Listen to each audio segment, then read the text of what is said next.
एक बहुत छोटी सी बात है,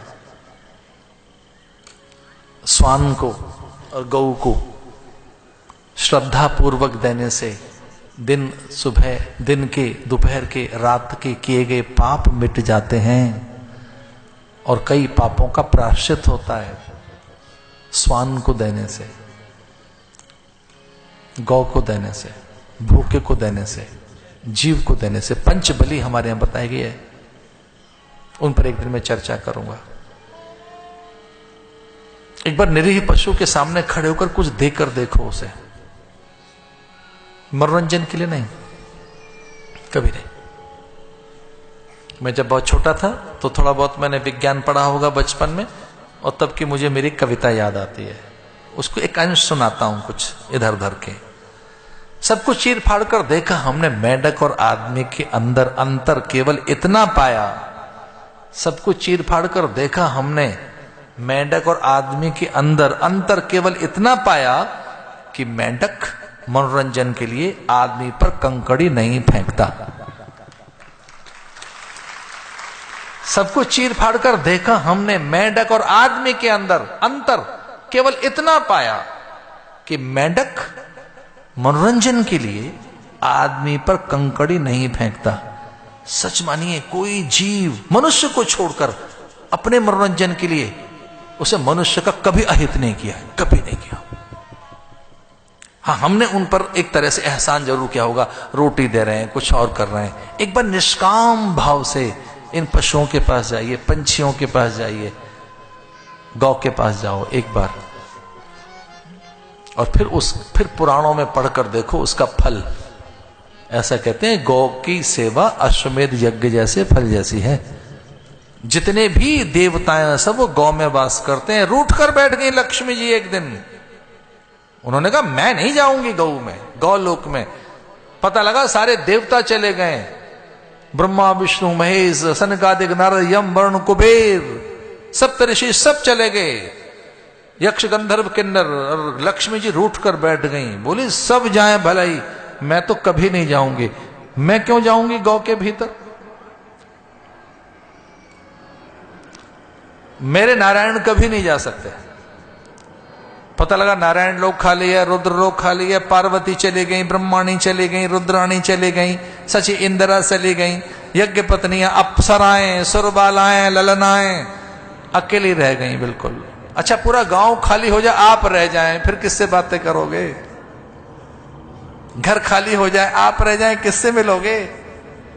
तो पता लगा पार्वती भी गई, शिव गए, ब्रह्माणी गई, ब्रह्मा गए, रुद्राणी गई, रुद्र गया, और सची इंदिरा और इंद्र आदि सब गए, देव पितृ आदि सब। मैं अकेली रह गई, कोई नहीं बचा, अकेली रह गई।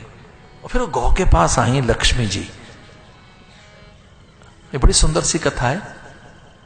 लक्ष्मी जी ने कहा कि सब अंदर हैं, मेरा पति भी तेरे भीतर है, सारे देवता, तो मेरे लिए कोई स्थान बचा कि नहीं? मेरे लिए कोई स्थान है? एक दिन बताएंगे अष्टम स्कंद में, जब दसम स्कंद में हमारी जब कथा पहुंचेगी तो बताएंगे कौन सा देवता की क्या लोकेशन है गौ माता में। लोकेशन बताएंगे कौन सा देवता कहां है। आज तो केवल लक्ष्मी जी की लोकेशन बता रहे हैं आपको।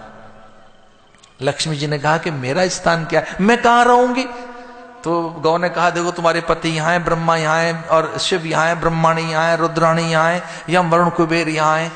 तो उन्होंने कहा कोई स्थान बचा, एक भी स्थान जहां मैं रह सकती हूं?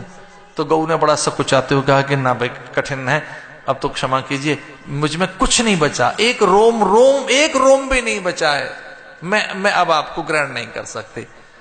तो लक्ष्मी ने कहा कुछ तो बचा होगा। तो गौ ने कहा कि मेरा गोबर बचा हुआ है, उसमें बैठना हो तो आ जाओ। और आप सुनकर चौंक जाएंगे। लक्ष्मी ने कहा मुझे यही मान्य है, गोबर, बर कहते हैं श्रेष्ठ को।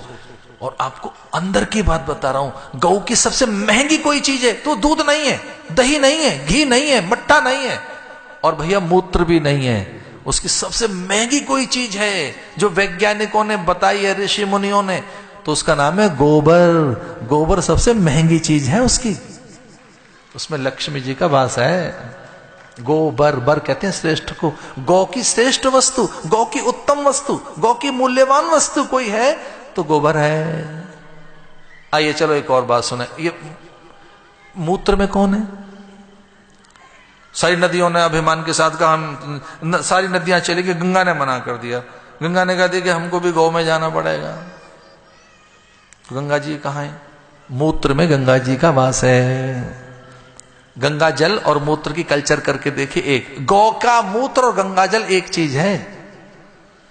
आपको एक और चौंकाने वाली बात बताएं, केवल गऊ का मूत्र ही ऐसा है, इसे औटाओगे तो मावा बन जाएगा, खोया बन जाएगा, और किसी का मूत्र मावा नहीं बनता। गाय के मूत्र को औटाइए और उसे उबालिए तो क्या बन जाएगा? मावा। उसकी गोलियां बनाकर रख लो, हेडेक में काम में आएंगी।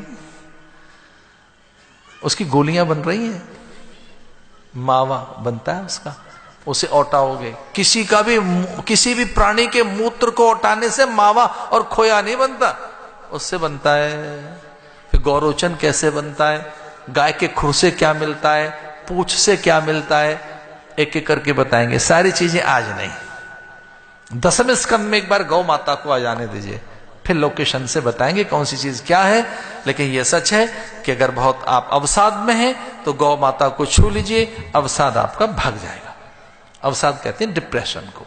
अगर आप अवसाद में हैं, भय चिंता में हैं, तो गौ के पास जाइए।